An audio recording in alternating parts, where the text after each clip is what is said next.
Le jour de la fête juive de Shavuot, fête des semaines, ou Pentecôte, dans son premier sermon évangélique, Pierre a affirmé clairement que Dieu avait ressuscité Jésus, le Messie juif, acte 2, 24, en accomplissement d'une prophétie de David, au psaume 16.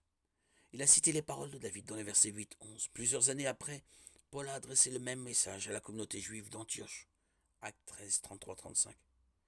La résurrection du Messie est fortement sous-entendu dans un autre psaume de David, le psaume 22, verset 20-22.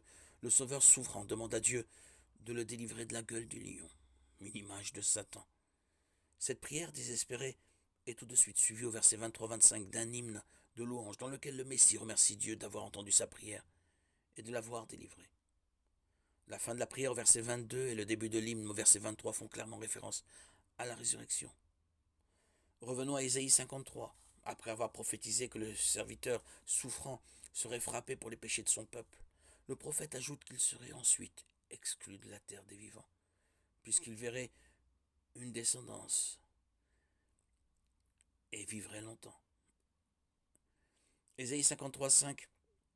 La promesse de la résurrection est ensuite renouvelée. En d'autres mots, après tant de troubles, il verra la lumière et sera satisfait. Ésaïe 53,11. Chaque aspect de la naissance, de la vie, de la mort et de la résurrection de Jésus, le Messie, a été prophétisé dans la Bible hébraïque bien avant son entrée dans l'histoire humaine. Il n'y a donc rien d'étonnant à ce qu'il ait dit aux responsables religieux de son époque.